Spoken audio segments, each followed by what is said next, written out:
오히려 형제를 사랑하고 섬기는 자유입니다. 그 누군가 자유를 가지고 있다 하며 술과 담배를 하며 도박을 하며 살아가는 것은 자유를 남용하는 것이고 이런 자들의 결과는 어떻습니까? 갈라디아서 5장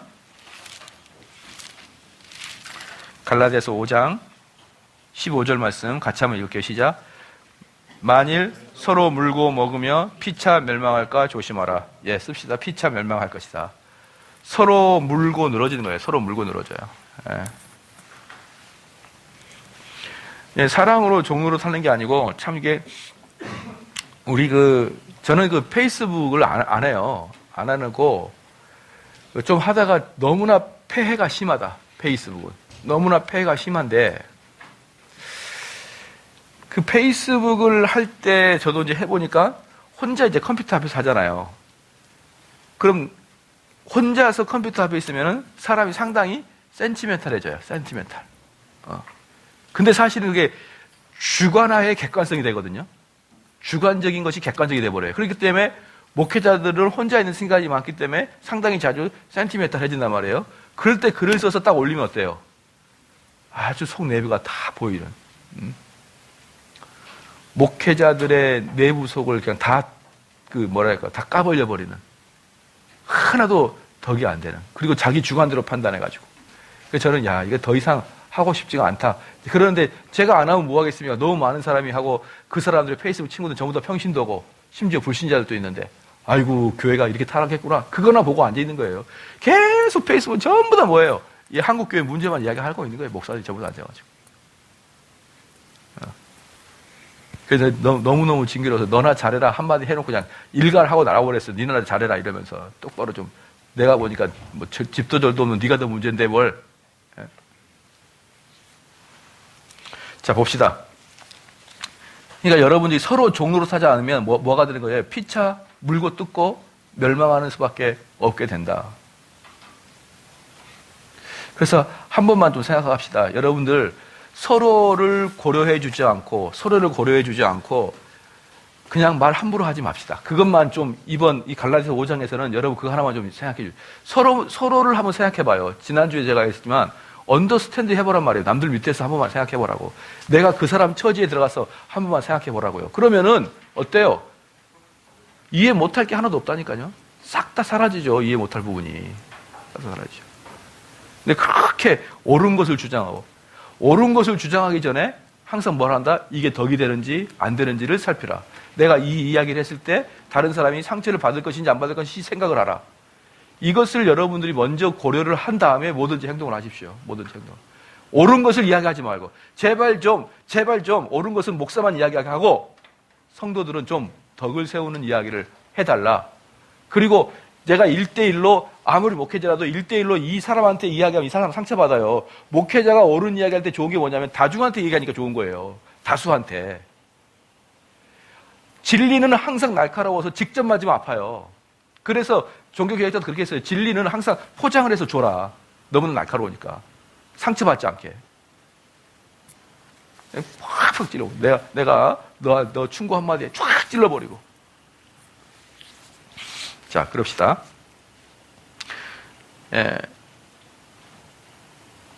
셋째, 율법을 무시하는 것이 아니다. 만약 그리스도인의 자유를 가졌다 하며 율법을 무시하고 살아간다면 그는 거듭난 자가 아닐 것이다.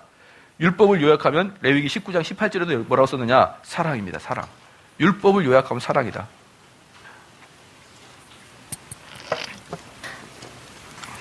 그죠? 저번에도 말씀드렸어요. 우리 한 집사님은 돈이 없다고 예수 지갑에서 훔치지 않죠. 그건 너무나 자연스러운 일이잖아. 왜? 상상할 수도 없는 일이잖아. 나는 너무나 애써 살아가니까. 그렇지만 사랑하지 않으면은 누군가를 슬쩍슬쩍 가져갈 수 있잖아요. 그러면 율법을 정하는 거죠. 이제 돈 가져간 놈은 퇴출을 시킬 거야. 그래서 율법이 정해지는 거예요. 하지만 전체가 가족처럼 살아간다면 율법 자체가 필요 없는 거죠. 우리 집에 돈 없어지면은 다 뒤질 것이다. 걸린 놈들은 3박 4일 밖에다 세울 것이다. 이런 거 없어도 안 없어져요. 없어도. 물론 이제 청소년 때 애들이 돈이 너무 필요해가지고 아빠 지갑에서 슬쩍슬쩍 하는 경향들은 좀 있어요. 근데 그것은 너무나 돈의 유혹이 많은 청소년 때 잠깐의 일이고 대부분의 여러분 그러지 않잖아요. 율법은 우리 자신을 사랑하는 것과 같이 이웃을 사랑하는 것이다. 로마서 13장 8절 10절까지 한번 씁시다. 만약 우리가 사랑한다면 이러한 율법은 필요가 없을 것이다. 만약 우리가 사랑한다면 이러한 율법은 필요가 없을 것이다. 내가 누군가를 사랑한다면 살인하지 말라, 도적질하지 말라, 그런 율법이 왜 필요하겠느냐 이 말입니다. 우리가 거듭날 때 우리 마음속에 사랑이 있게 되고 율법은 즐겁고 자연스러움에 지키게 될 것입니다. 또한 우리에게 자유를 주신 이유는 사랑하라는 것입니다. 이것이 갈라디아에서 말하고자 하는 것입니다. 세 가지 요점입니다. 첫째, 그리스도인의 자유는 육의 것을 마음껏 하라는 것이 아니라 자신을 통제하라는 것이다.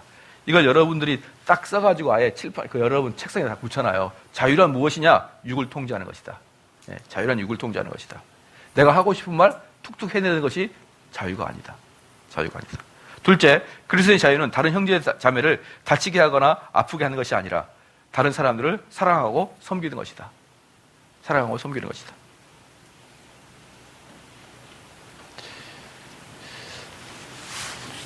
셋째, 그리스도인의 자유는 율법을 무시하는 것이 아니라 하나님을 사랑함으로 율법을 완성하는 것이다.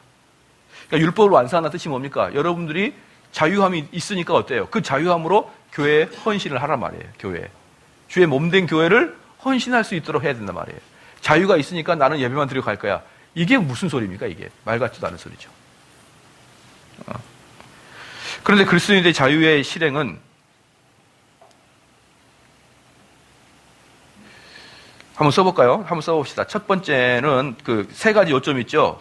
그리스도의 자유는 육의 것을 마음껏 하는 것이 아니라 자신을 통제한다. 이거 있죠? 이것은 자신을 향함. 자신을 향함. 첫째 부분은 자신을 향함. 둘째 부분은 다른 사람을 향함. 셋째 부분은 하나님을 향해. 이렇게 자유함이 세 가지로 되어 있다. 그런데 이제 여기서 이제 못 모르고 이제 성도들은 뭐라고 하냐면 그 집에 있는 그 얘들 좀 교회에 나와서 말씀을 듣게 하십시오. 그러면 어떻게 하냐? 얘들이 엄마 신앙에는 자유가 있어. 이렇게 얘기하는 것이죠. 그러니까 같은 단어를 쓰면서 전혀 다른 이미지를 가지고 있는 거예요. 같은 단어를 쓰면서. 그런데 그리스도인의 자유와 실행은 자동적으로 되어지지 않는 것입니다. 이런 자유를 어떻게 성취할 수 있습니까? 갈라디아서 5장 16절 한번 읽게 시작. 내가 이르노니 너희는 성령을 좇아 행하라. 그러면 육체의 욕심을 이루지 아니라. 보십시다. 성령을 좇아 행하라. 그러니까 이 갈라디아서 5장을 오기 전까지 갈라디아 3장 4장이 완벽하게 내게 되어 있는 자에게만 이게 유용한 거예요. 성령을 좇아 행하는 것이. 자 봅시다. 그러면은 예를 들어 볼게요. 내가 육의 소욕을 죽이라 그랬어요. 육의 소욕을 죽이라. 그러니까 욕심이 나. 절제해. 자, 이게 맞다 안 맞다? 욕심이 나. 절제해. 이게 육의 소욕을 죽이고 있는 것 아니다? 미운 시기심이 들어. 그 시기심을 절제해. 지금 육의 소욕을 죽이는 것이 아니다? 아니다? 왜 아니죠? 육의 소욕은 성령을 쫓은 것이라고 지금 읽었잖아요. 지금 읽었잖아. 지금. 어제도 아니고 2시간 전도 아니고 지금 5초 전에 읽었잖아요. 육을 쫓는 것은 성령을 쫓아 행하는 것이 육을 죽이는 것이 욕심을 억누르고 음행을 억누리고 이런 게 이건 육이 육을 죽이는 거예요. 이길 수가 없는 거예요. 그건. 성령을 쫓아 행할 때만이 이게 자연스러워 죽어나가는 거라고요. 그러니까 바로 이 부분에서 제가 항상 이렇게 말씀드리는 게 뭐냐면 많은 경우에 목사님들이 바로 이 부분에서 이렇게 얘기해버리는 거예요. 여러분 나가서 그리스도인처럼 살라는 거예요. 나가서 그리스도인답게 살라는 거예요. 그렇게 이야기하면 뭡니까? 욕망이 있으면 그걸 억제하고 이렇게 살라는 거예요. 그것이 바로 행위구원론이란 말이에요. 그게 행위구원론 쪽 관점. 그렇게 하면은 절대 안 죽어요. 그렇게는 그냥 말잔치로 끝나는 겁니다. 내가 육의 소욕을 죽이려고 그러면 성령을 좇아 행하는 것이 육의 소욕을 죽이는 것이다. 갈라디아서 5장 16절 18절입니다. 성령을 따라 행하는. 그래서 이제 성령을 따라 행하는 것이 무엇이냐라는 걸 보여주는 것이죠. 16절, 17절, 18절 같이 한 목소리로 읽겠습니다. 시작.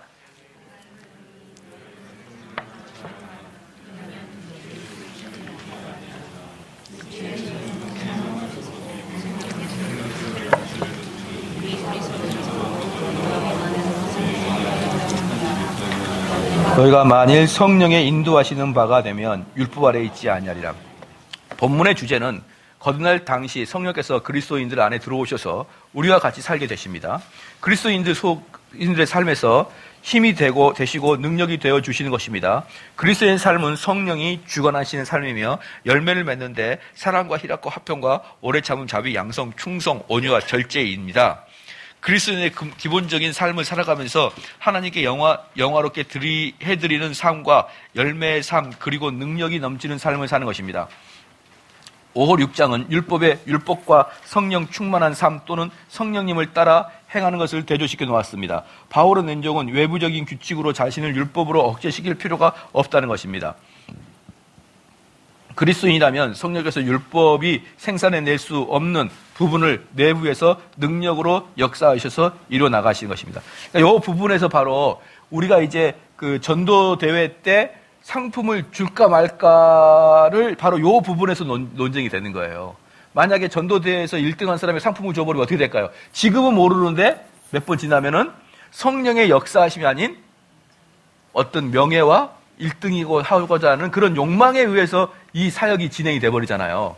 그래서 열심히 했던 분들에게 뭔가를 대가를 하고 싶었지만 꾹 참았던 이유가 바로 이러한 부분들 때문에 그러는 거예요.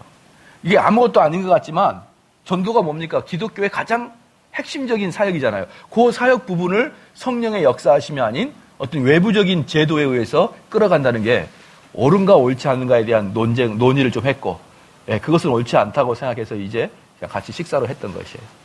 아시겠죠? 예. 어떤 교회는 12월 달 되면 이것들 때문에 예, 잔치를 벌리는 것이죠. 무슨 1등, 2등, 3등 해가지고 개근상 뭐 해가지고 막 잔치를 벌이는데, 예, 저는 사람들이 잘하는 것에 대해서는 칭찬과 격려와 그리고 상품은 당연히 줘야 된다고 생각해요. 예컨대 성경고사에서 1등한 사람들 당연히 줘야 된다고 생각해요. 왜냐하면 성경교사는 정확하게 말하면 거듭남과 거듭나지 않는 것의 차이는 없거든요. 열심히 공부하는 것은 스님도 성경 열심히 공부하면 돼요. 답을 쓸 수 있어요. 그건 육적인 사역이잖아요. 성경 고사는 육적인 사역이에요. 그렇기 때문에 그러한 것들은 괜찮아요. 그런데 뭡니까? 무슨 기도 모임, 네, 전도 모임, 이런 성령께서 하실 일들 있잖아요. 이러한 일들에까지 우리가 인간적으로 잣대를 갖다 댄다 그러면 사실 좀 어색하다. 이 부분은 좀 어색하고 어쩌면 왜곡시킬 수가 있다. 죄를 인해서 영적으로 완전히 죽은 인간은 율법으로 통제되었고 그러한 모든 형벌은 그리스도께서 모두 감당하신 것입니다. 믿음으로 그리스도께 나오는 자들에게 자유를 주신 것입니다. 그들이 지켜야 하는 율법의 원칙에서 자유함을 주신 것입니다. 그리스도인들이 율법주의로 살아간다면 성령의 사역을 우리 안에서부터 제거하는 것이므로 성령을 방해하는 일이 되는 것입니다. 또는 영적인 위선으로 살아갈 수밖에 없는 것입니다. 만약 성령의 역사가 내부에서 일어나지 않는다면 자신이 무엇으로 그리스도라고 증명할 것입니까?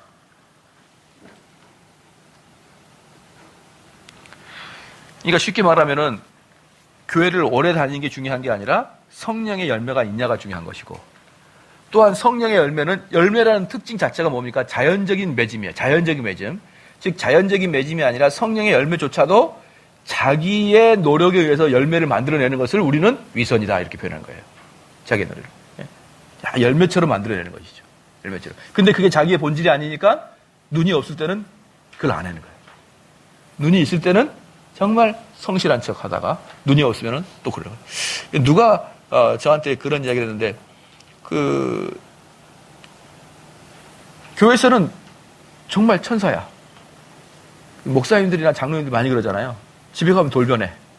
그러니까 아내가 당신은 꼭 교회에서만 같이 나한테 해주면 안 되겠습니까? 예, 이렇게 이야기하는 것이죠.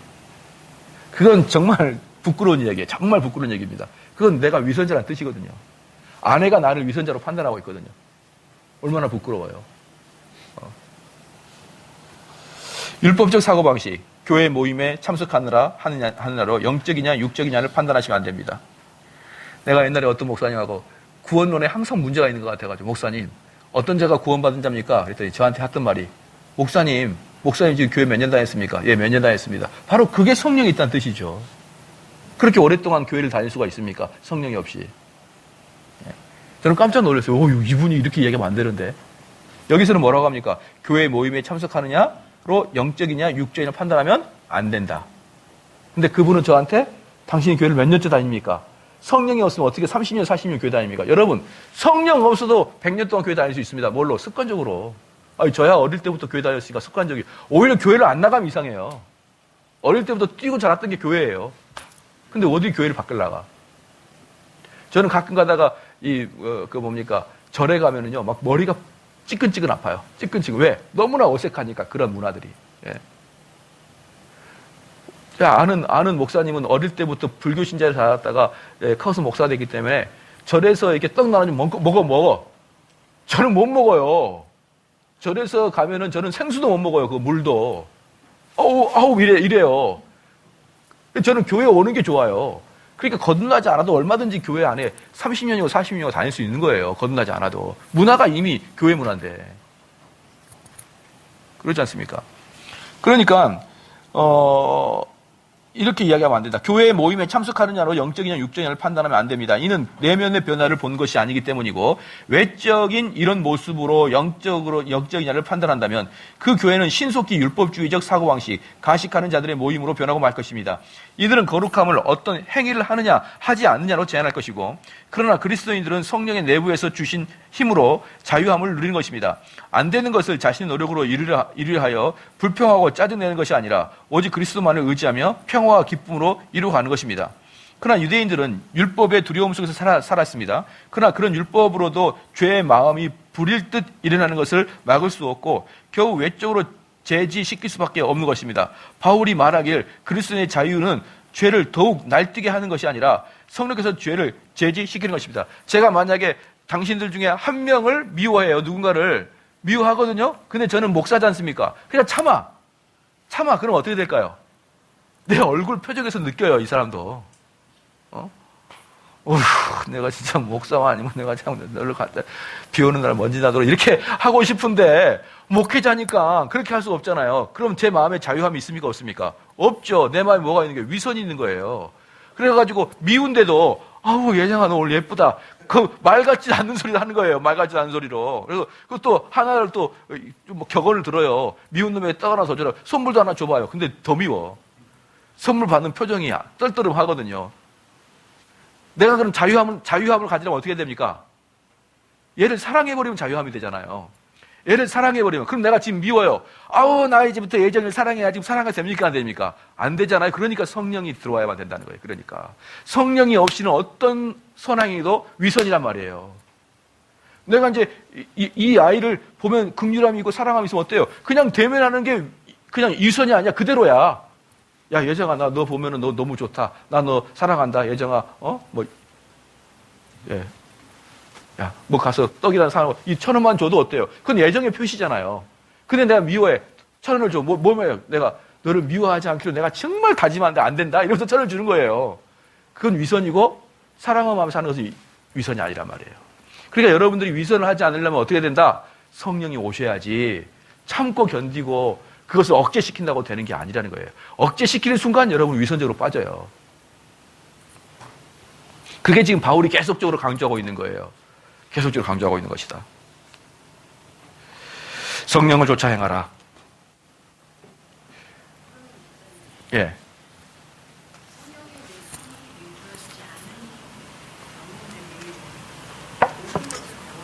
예. 예. 성령이, 그러니까 하나님께서는 우리에게 뭘 주셨냐 그러면은 일반 은총을 주셨어요. 일반 은총. 일반 은총으로 사람들은 선이 뭔지를 알아요. 이 선을 마음이 내키지 않으면 지켜야지만 이 지구가 유지가 되는 거예요. 이것을 알기 때문에 이 정도의 마음으로 지키는 거죠. 그건 오케이, 잘했다고 표현해야죠. 왜? 얘네들 더 이상 기대할 건 없잖아요. 예. 요걸 물어본 건가요? 예. 그러니까 너희들 착한 일 해라고 해야 돼요. 그 불신자들에게는. 그들에게는 기대하지 말고 그들에게 선을 지키라고는 이야기해야겠죠. 그러나 우리 성도들에게는 뭐라고 할까요? 이것도 위선이라고 이야기해요. 그러니까 걔네들 너희 위선자라 그럼 됩니까? 안 됩니까?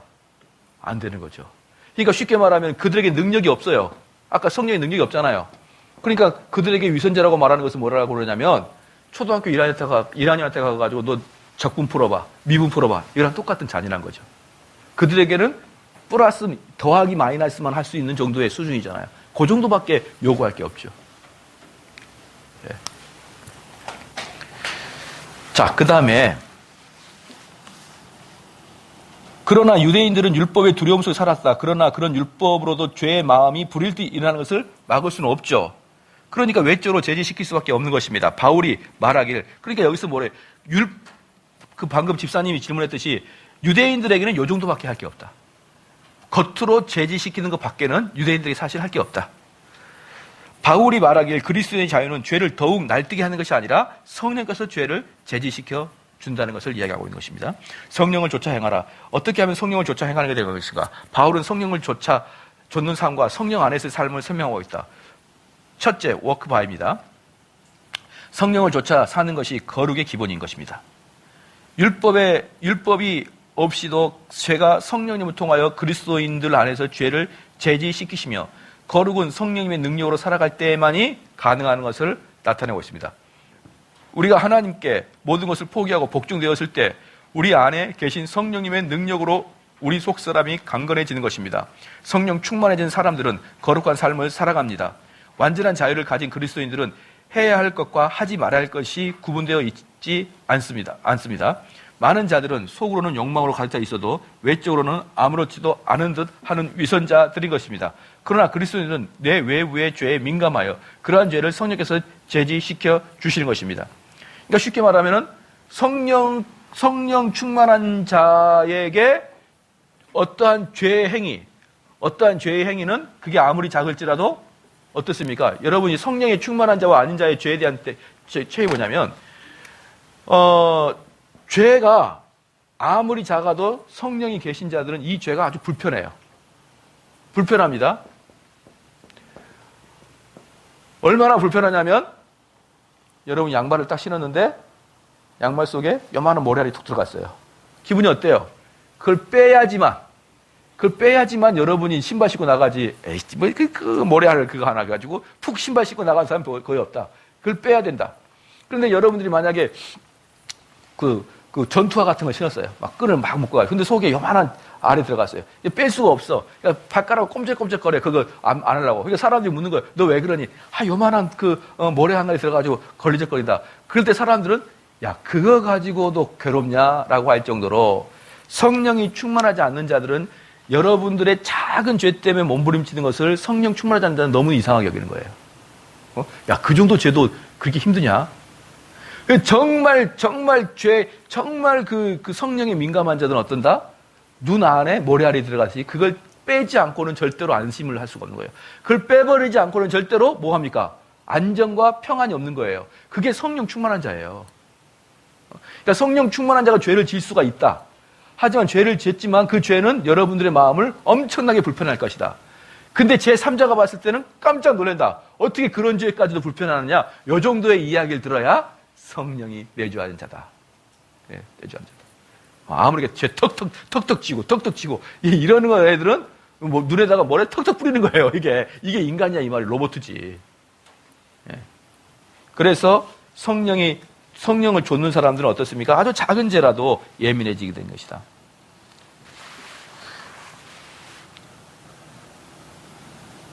그러니까 방금 읽었던 마지막 줄에 그러나 그리스도인들은 내 외부의 죄에 뭐한다? 민감한다. 그러한 죄를 성령께서 제재시켜 주시기 때문에 민감한 거예요. 일반적인 자연인으로서는 그렇게 민감할 수 없다. 많은 소경과 같은 그리스도인들은 그 생각이 너무 부패하며 아무것도 하지 않는 그들에게 은혜를 주실 줄 알고 있다. 하지만 진정 은혜를 받는 자들은 결코 아무것도 하지 않을 수 없다. 아무것도 하지 않는 것은 무엇인가 잘못했다는 뜻입니다. 여러분 한번 볼게요. 제가 지난번에 이야기했어요. 여러분들이 만약에 집사님이 누군가에게 뭔가를 줬어요. 권리자야 한마디로. 집사님 뭔가 판단할 수 있고. 그래서 집사님이 한 1,000만 원 정도의 비리를 저지른 거예요. 받아 먹은 거예요. 그래, 내가 너 거 써줄게 하면서 1,000만 원 받아 먹었어요. 자, 이 사람이 더 나빠요? 아니면 어떤 사람이 대기업인데 1조를 받아 먹었어. 1번, 2번 누가 더 나쁩니까? 1,000만 원 받아 먹은 놈이 나빠요? 1조를 받아 먹은 놈이 나빠요? 1번, 2번. 1번? 왜 읽어야 해요? 적은 돈은 사실 안 취할 수도 있는데 예. 적은 거는 그렇죠. 예, 맞아요. 이 1조 받아먹은 사람은 누가 1,000만 원 주면 장난해? 아이고, 뭘 1,000만 원, 아이고, 이 사람은 1,000만 원 죄 안 지어요. 근데 1,000만 원 받아먹은 사람은 1조 좀 받아먹을까, 먹을까요? 받아먹죠. 죄가 얘가 더 큰 거예요, 얘가. 사회법으로 얘가 더 작죠. 근데 영적인 법으로는 이 죄의 저지른 사람이 훨씬 더 큰 죄를 저지른 겁니다. 좀 알아도, 그까지 불법 유턴한 사람이, 요 정도 죄도 수고 쓰신 사람이 안 보는데 수천억 준다고 못 받아먹겠냐고 술렁술렁 받아먹죠. 여러분 그거 아십니까? 경찰 앞에서 불법으로 유턴하거나 불법 신호를 지킨 사람은 100% 잡아서 검사합니다. 두 가지가 이유가 있거든요. 첫 번째는 경찰을 무시하는 죄. 두 번째는 뭘까요? 그렇게 불법 유턴하는 자들에게는 현상 소외원들이 많다는 거예요. 아시겠죠? 그래서 거기서 많이 잡는데요. 그래서 무조건 불법으로 유턴하거나 신호 위반하거나 속도 위반은 분명히 잡아서 경찰이 안 보면 몰라도 보이면은 잡아서 다 검사합니다. 그들 안에는 현상 소외원들이 상당히 내포되어 있다. 왜 그럴까요? 죄의 성향들이 있는 사람이 죄를 짓거든요. 그래서 이렇게 작은 죄를 쉽게 저지른 사람들은 큰 죄도 저지를 확률이 많기 때문에 걔네들 경찰이 꼭 다 검사합니다. 다. 아시겠죠? 그래서 작은 죄가 그 정도 죄가 뭐 어때? 이렇게 나가면 안 된다. 작은 죄를 저지를 수 있는 사람들은 큰 죄가 오면 100% 받아. 웰컴. 안 와서 못 먹어. 그래요. 그래서 1조 받으려 때 1,000만 원 주면 여기 나를 뭘로 하나? 됐어요. 이거 그만 가져가세요. 필요 없습니다. 그러니까 여러분 작은 죄를 가볍게 여기면 안 된다. 작은 죄를 질 수 있는 사람은 큰 죄를 질 수 있는 사람의 전초전이다. 자, 그래서 성령을 좇는 네 부분입니다. 첫째, 명령입니다. 16절입니다. 한번 읽어볼게요. 갈라디아서 15장 16절. 시작. 내가 이르노니 너희는 성령을 좇아 행하라. 그리하면 육체의 욕심을 이루지 아니하리라. 성령을 좇아 행하라. 즉 이런 성령을 좇는 일은 매일매일 해야 된다. 이거 왜냐 그러면 성령을 좇아 행하라가 현재 시제로 나와 있습니다. 현재 시제로. 성경에서 현재 시제로는 읽는 순간에도 그렇게 하고 있는 거예요. 2000년 전에도 현재 시제, 지금도 현재 시제. 그렇기 때문에 현재도 여러분은 성령을 좇아 행하라는 것이에요. 성령을 좇는 일은 일생에 한 번 일어나거나 자신의 결단에 의해서 일어나는 것이 아닙니다. 매일 같이 삶에서 성령님과 같이 걸으며 성령의 능력으로 살아가야 되는 것입니다. 그렇게 해야만 육체의 욕심을 이루지 아니하는 것입니다.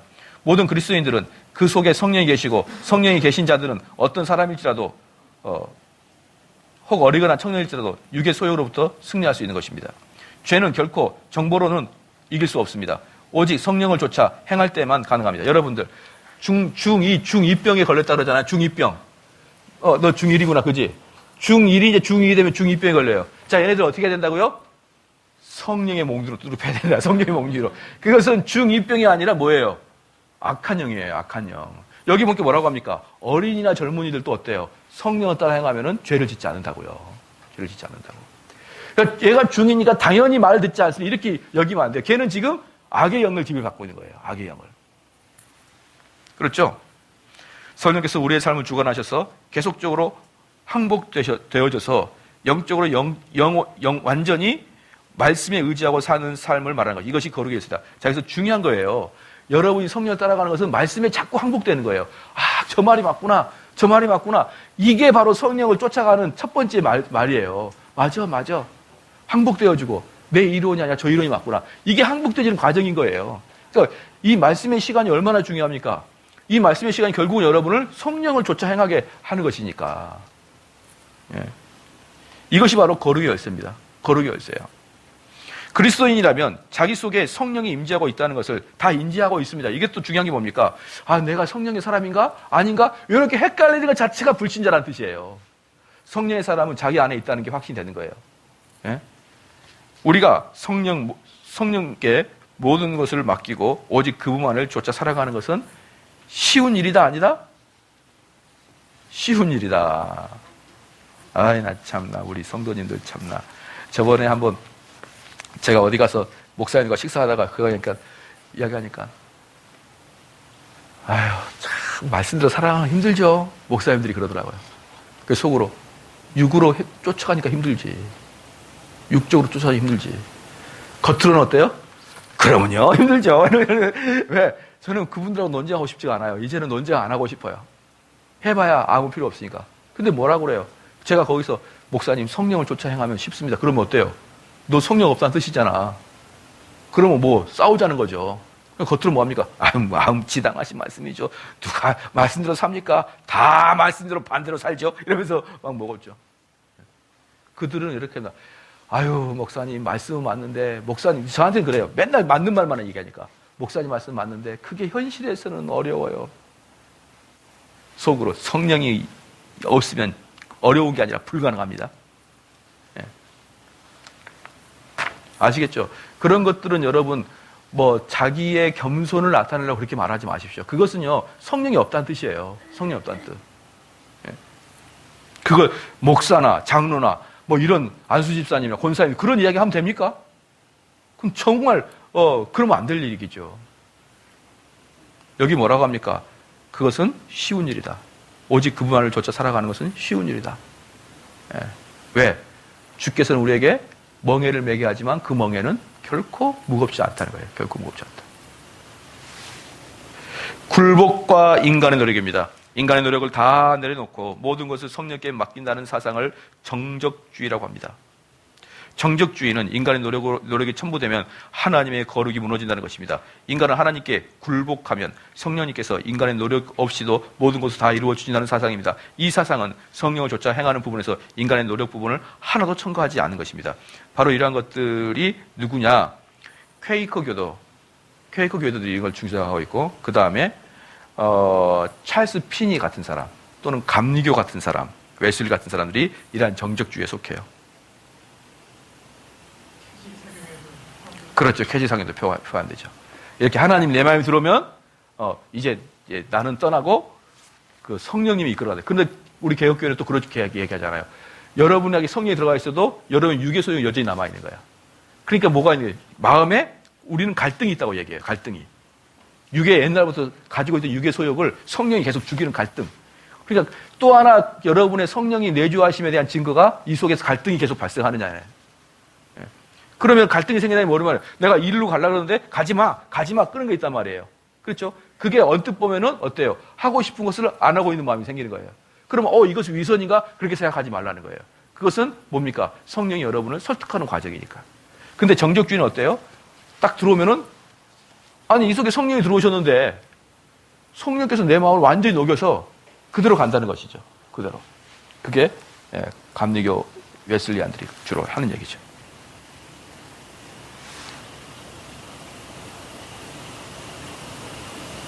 그러니까 이분들이 특징이 뭐냐 그러면 이 정적주의자들의 특징이 뭐냐? 성령이 들어왔는데 내가 여전히 옛날 성품이 있거든요. 근데 성경만 잘 보면은 그게 당연한 건데 이 성경을 또 잘 안 봐가지고 내 마음에 완벽하게 성령님이 내주하신 것 같지 않아요? 그렇죠? 그러면 이제 이들은 뭡니까? 열심히 자기를 부인하고 이렇게 훈련하는 게 아니고 만약에 이제 내가 이제 어떻게 배터리인데 성령이 여기밖에 안 찼어요. 이렇게 탁 이렇게 배터리가 요거밖에 없어. 여기 비어놓으니까 자꾸 죄를 짓는 거야. 그럼 이들이 추구하고 있는 게 뭘까요? 아까 퀘이커, 웨슬리안, 찰스 피니 이런 사람들이 추구한 게 뭘까요? 여기를 채우는 거야. 요걸 채우는 거거든요. 그래서 풀로 만땅을 채우는 걸 성령 충만이라고 그래요. 그럼 채우려면 뭐라 할까요? 세컨 블레싱, 제2의 부어주심, 제2의 축복을 원하는 거예요. 그거에 대한 증거가 뭡니까? 여러분들은 일단 성령이 내줘서 구원을 받았어. 근데 충만하진 않아. 충만히 채웠어. 이걸 갖다가 방언으로 여러분 인정을 해주는 거예요. 이걸 딱 차니까 성령의 열매로 방언이 나타나는구나. 그래서 이들의 방언은 엄청나게 중요한 겁니다, 여러분. 성령 충만함의 결정이 증거니까. 이걸 세컨 블레싱이라 그래요. 그래서 이쪽 정적주의자들은 전부 다 제2의 축복을 또 구해요. 구원은 받았어. 예? 구원은 받았는데 여러분 말씀대로 살 수 있어요, 없어요? 없으니까 성령을 충만을 받기 위해서 또 한 번의 성령의 부어짐을 또 기다리는 거예요. 근데 부어졌어. 한참 했더니 어유 여기까지 차고 또 여기까지 안 찼네? 요즘은 제3의 물결 이렇게 해가지고 세 번째까지 이제 들어오는 거예요. 또 한 번에 더 점핑 하려고. 자, 이렇게 해서 걔네들은 성경과 상관없는 성령론으로 흘러가고 있다. 성령 세례라고 봐도 되죠. 성령 세례라고 봐도. 예. 로이드 존스 목사님의 성령 세례 같은 예, 좀 로이드 존스 목사님의 성령 세례는 우리 개혁주의 안 받는 거 아시죠? 그 로이드 존스 목사님은 다 받아도 성령 세례만큼 우리는 단호하게 배척합니다. 예. 그 로이드 존스 목사님 때문에 우리 개혁교회가 아주 머리가 아파요. 자꾸 웨슬리안들이 덤비거든. 자, 봐라. 니네들 좋아하는 로이드 존스도 이렇게 얘기했잖아. 예. 아주 그 골치 아파졌어요. 골치. 로이드 존스도 어쩔 수 없어요. 왜? 어쩔 수 없으냐? 영국 사람이잖아요.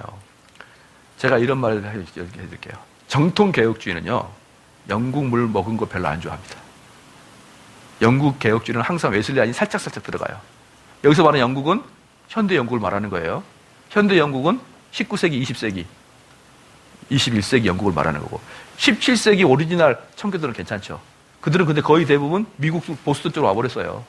그래서 그 이후에 영국에서 어디 유학 갔다 왔다 그러면 우리는 독일에서 유학 갔다 오면 이렇게 이제 독일에서 유학 갔다 오면 자유주의가 많이 묻어 있을 거고 영국에서 유학 갔다 오면은 약간 웨슬리안이 묻어 있을 것 같다 생각을 조금은 해요 우리가. 그래서 미국에서 아주 그 청교도만을 하고 있는 그 산속에 있는 신학교가 하나 있어요. 이름도 빛도 없는. 저는 거기를 강력하게 추천해요. 또 이고니언 신학교라고 알시스 프롤이 하고 있는. 이고니언 신학교는 어떤 신학교냐면 우리로 말하면 그냥 무인가 신학교야. 주정부 신학교, 주정부 신학교는 별로 안 어렵거든요. 근데 알시스 프롤이 그걸 만들었어요. 근데 그 땅 크기가 부천 땅만 해, 부천. 부천, 신학교 하나가 부천만 해. 근데 무인가야. 아무도 안 놀래네. 그만큼 후원이 많았어요. 알시스 프롤이. 그렇게 기대가 많다고요. 미국 개혁교회에서는. 그래서 거기선 청교도를 주로 가리킨대. 거기가 아닌 보편적인 신학교 나오면은 우리는 별로 이렇게 갸우뚱하죠. 아시겠죠? 그러니까 로이드 존스는 당연히 웨슬리안이 들어가 있어요. 웨슬리안 계열이. 당연히.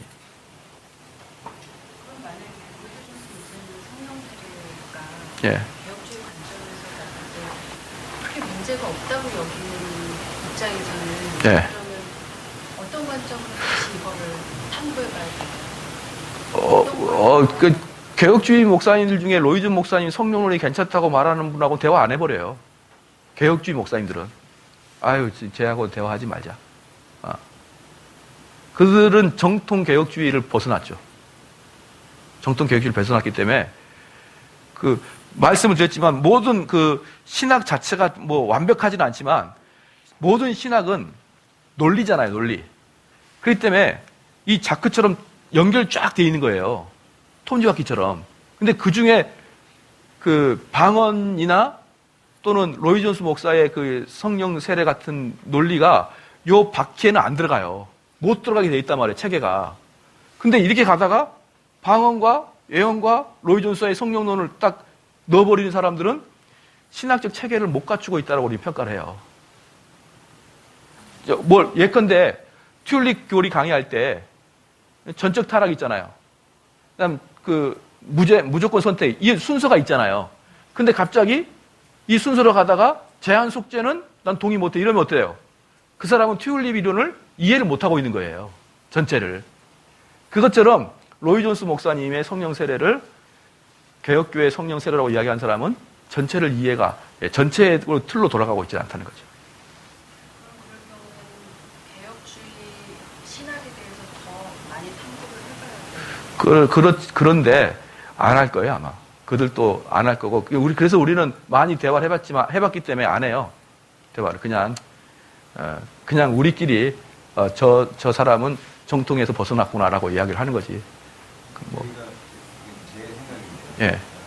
다 받아들이고 로이드 존스 목사님의 신앙을 거의 다 받아들이게 성경세례의 부분만큼은 예. 이분을 또 있지 않겠냐는 생각이 들고요. 예. 노희전수 목사님의 후임으로 알트켄달 목사님이 신하시면서 예. 무조건 전전 타락과 제한적절을 중요하면서 예.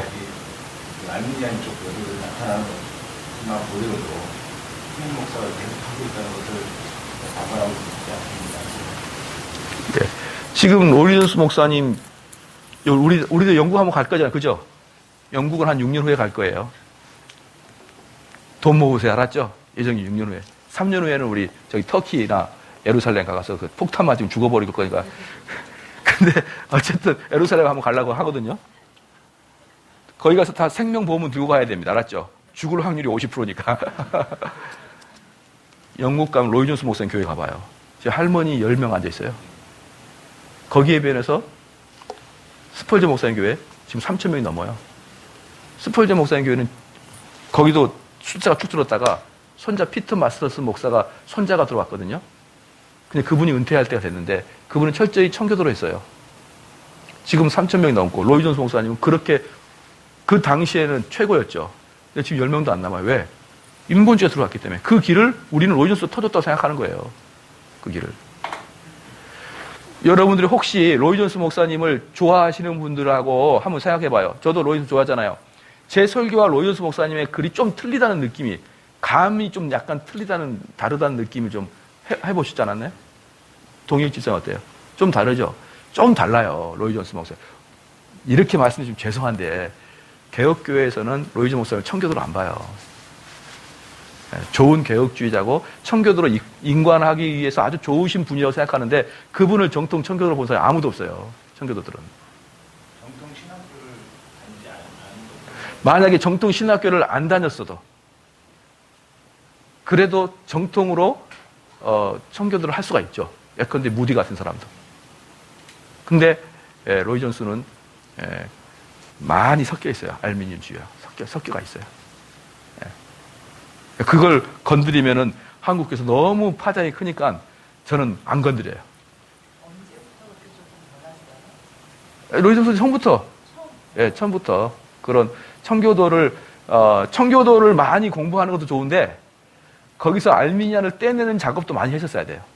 이 두 개가 한꺼번에 병행이 돼야지 청교도만 공부한다고 알미니안 자랑이 떨어진 거 아니에요. 근데 알미니안을 떨어지게 하는 작업은 전문적인 신학을 좀 배우면서부터 해야 되는데 청교도 책을 읽긴 읽는데 알미니안에 대한 공격이 덜해지면은 당연히 두 개가 좀 섞이게 돼 있어요. 예. 여러분들이 이제 그래서 이제 후대 지금 같은 게 예컨대 조엘 비키 같은 경우는 현대 청교도라고 하죠. 조엘 비키 같은 거 그죠? 그런 분들 책에는 로이드 목사님의 책에 참조문이 별로 없어요. 그렇게 유명하신 로이드 목사님도 요즘 현대 그 청교도들을 하는 자들에게 그렇게 참조문을 거의 안 나타난다. 예. 좀 되셨나요? 예.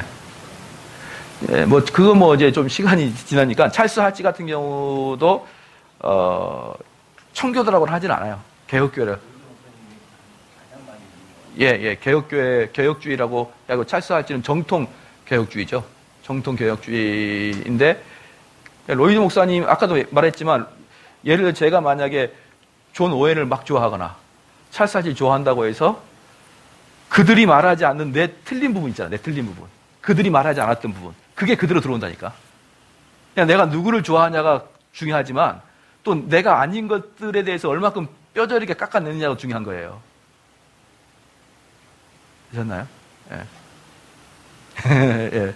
이해했다고 저는 보고. 그래서 저는 로이존스 목사님을 안 읽는 지가 한 10년이 됐어요. 10몇 년, 한 15년 됐을 것 같네요. 그분은 저에게 청교도로 들어오기에 대한 발판이었고, 들어와서부터는 로이존스 목사님은 이제 저기서 떠나갔죠.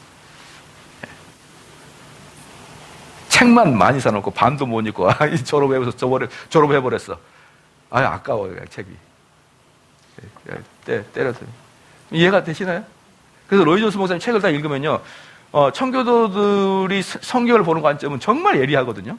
그냥 가슴을 파고 들어오는데, 로이존스 목사님들 책들 중에 많은 부분이 좀, 지친다. 왜 이렇게 책이 진도가 안 나가지?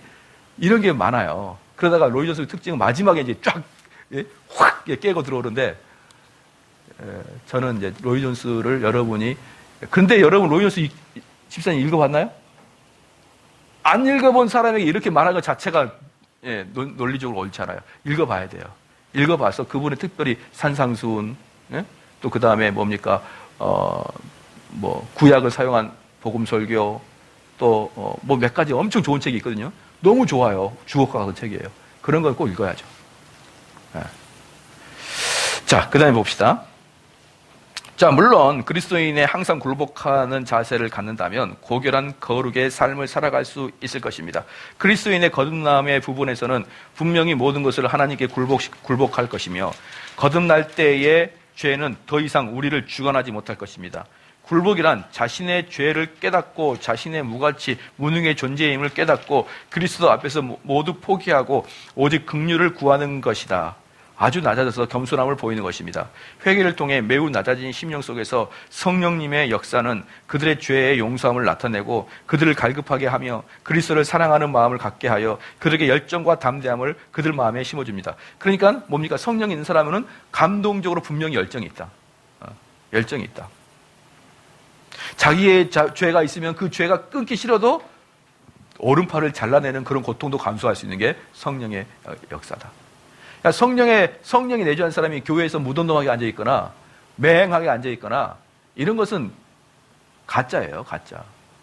가짜입니다. 성령의 역사는 특징이 뭡니까? 불로 나타나거든요. 불로 나타나기 때문에 멍청하게 앉아있는 것은 도대체 어울리지 않는 것이다. 그래서 모든 그리스도인들은 하나님께 열심을 내는 마음과 담대함과 성령님을 쫓아 행하려는 마음이 내부에서부터 솟아나는 것입니다. 인간은 하나님께서 주신 은혜에 반응하여 열심히 노력하는 것이며 그 노력이 자신의 힘과 능력 또는 지식에 나오는 것이 아니라 오직 신자 안에 내재해 있는 성령님의 역사로 이루어지는 것이기 때문에 또한 그것 또한 하나님의 은혜죠.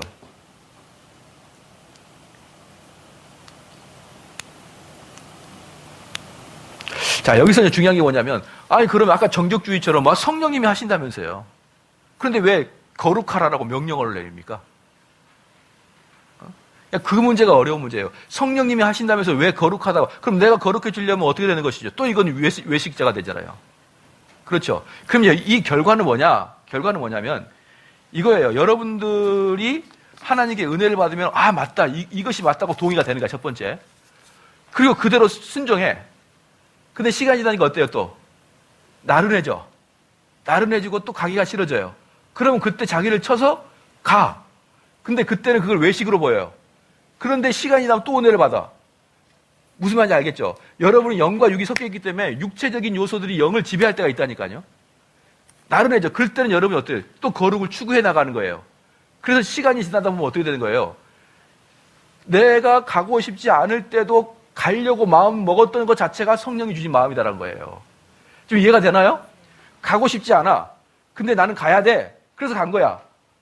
그렇죠? 그러면 가야 돼. 이것은 왠지 외식인 것 같지만 시간이 지나고 보면 가야 돼라고 마음 먹는 것조차도 성령이 주신 거란 말이에요. 그래서 바울은 명령을 내리는 거예요. 거룩하라. 거룩을 추구하라. 그래서 명령을 내리는 것입니다. 여러분, 신학을 할 때 제일 중요한 게 뭐냐면 저는 상담 보면은 너무나 하나님 편에서만 봐요. 안 돼요. 이거 하나님 편에서 보면은 주권. 하나님 주권이거든요. 그렇기 때문에 인간이 할 게 뭐가 없다.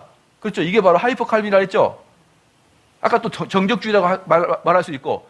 그 다음에 인간의 편을 봐야 돼요. 인간의 편에. 이걸 두 개를 공정하게 봐줘야 진짜 신학이 되는 거예요. 하나님 편에서는 여러분을 선택할 성령을 내주시켰고 여러분 편에서 뭐예요? 열심히 일을 추구하고 가는 거예요. 열심히.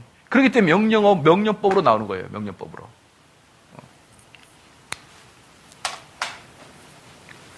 자, 봅시다. 갈등입니다. 17절입니다. 육체의 소욕은 성령을 거스리고 성령의 소욕은 육체를 거스리나니 이 둘이 서로 대적함으로 너희의 원하는 것을 하지 못하게 하려 함이니라. 바울은 그리스도인에게서 먼저 성령을 쫓아 행하라고 명령한다. 그리고 나서 그는 그 일이 쉽지 않음을 말하며 싸워 이기게 한다고 가르치고 있다. 그리스도인은 죄를 안 짓는 것이 아니라 이제까지 없었던 죄와 충돌하여 갈등을 생기는 것을 발견한 거죠. 이게 밑줄 그으십시오. 죄를 안 지는 게 아니고 뭐다?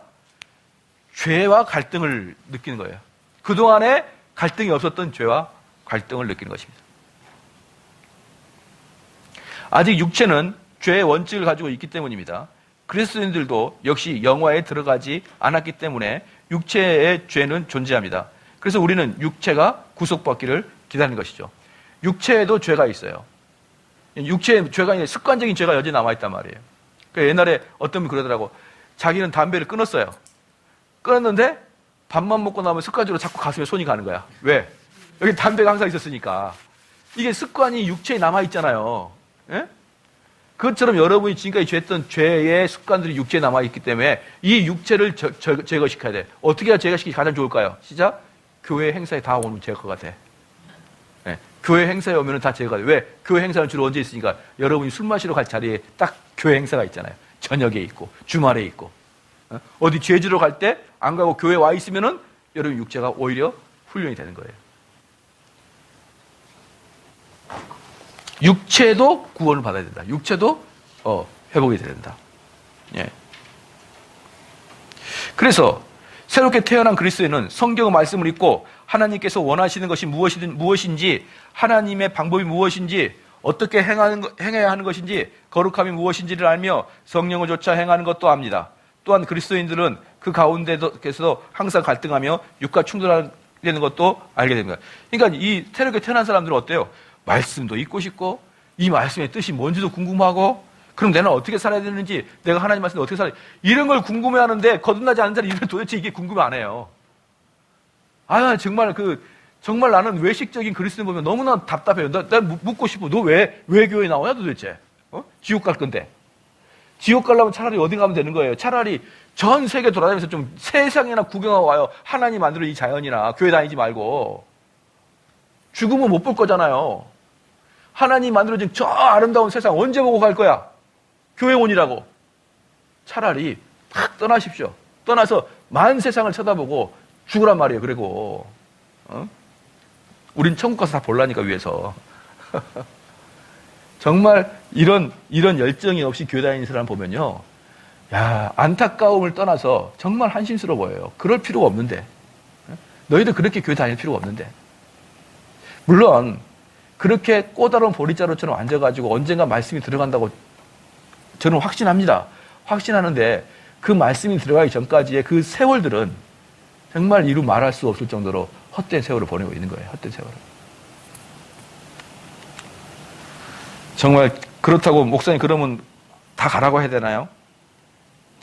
여기에서 중점적인 말은 제발 귀를 열어서 말씀을 들으라예요. 말씀이 여러분에게 영향을 미칠 수 있게 하라. 이 말이지 또 무슨 세상에 돌아다니고서 우리 목사님 아니네 진짜. 아니 나 지금까지 제일 내 말에 순종하는 애가 하나 있어요. 순종하는 놈이 하나 있는데 제가 아현제일교에서 중고등부 담당 사역할 때 아니 예배 시간이 9시면은 9시 45분에 맨날 오는 놈이 있어요. 설교 다 끝나고 광고할 때. 하루 이틀 다니고 1년 내내 그럽니다. 그래서 제가 그랬죠. 너 그러려면 교회 나오지 마. 그랬더니 지금까지 안 다녀요. 그 20년이 가까이 되는 지금까지 안 다녀. 엄청나게 순종은 잘해요. 그것은 뭡니까? 나오지 말라는 게 아니고 좀 제때 나오라는 뜻 아니에요. 그래가지고 또 한때 장로님한테 그것 때문에 구살이 많이 먹었어요. 정 목사님 진짜 나오지 말라 그랬습니까? 예. 아니 목사님이 그렇게 성도가 나오라 나오지 마라 할 권세가 있나요? 아우 나 진짜 그 인간 때문에 고통당하고 생각하면은.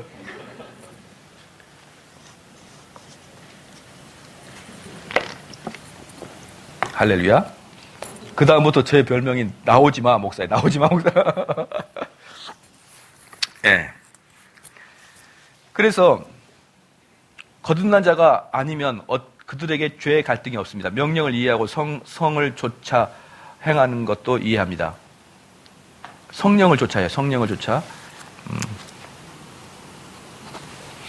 하지만 이것을 실행하기에는 힘이 든다는 것을 아는 겁니다. 실행이 어려운 이유는 우리 안에 전쟁이 일어나고 있기 때문입니다. 그렇죠? 전쟁이 일어나고 있기 때문에 실행이 어렵죠. 육체는 그리스도인으로서 목적을 달성하는 데 방해물이 됩니다. 만약 누구든 육체와 싸움이 일어나지 않는다면 그는 그리스도인이 아닙니다. 그리스도인이 아니기에 죄에 대하여 싸움도 없고 거침없이 죄를 짓고 살아갑니다. 죄를 사랑하고 있기에 갈등도 없습니다. 이들은 뭐 갈등도 없어요. 그렇죠? 죄를 지어도 잠깐의 후회, 잠깐의 그 탄식, 요 정도만 있지, 그 다음 죄 앞에서 어때요? 그냥 뭐 죄를 술술 져요, 술술. 근데 여러분은 죄를 한번 지면 어때요? 눈 아래 가루가 들어가는 것처럼 아프니까 죄 짓는데 덜컥덜컥 멈춤. 예. 육체의 소욕은 성령과 반대되기에 성령이 없는 자는 갈등과 싸움이 없습니다. 육체라는 단어는 헬라어 사르코스인데 이 단어는 일반적으로 자연적 육체로 사용되며 신학적으로 뜻으로 죄의 거점이라는 뜻이에요. 죄의 거점. 육체는 사단의 유혹의 착륙 거점으로 사용된다. 로마서 4장 1절 말씀 씁시다. 아브라함이 육체로 자기 자신에게 무엇을 생산했으리요? 오직 죄만 생산했다. 아브라함이 육체로 자기 자신에게 무엇을 생산했으리요? 오직 죄만 생산했다.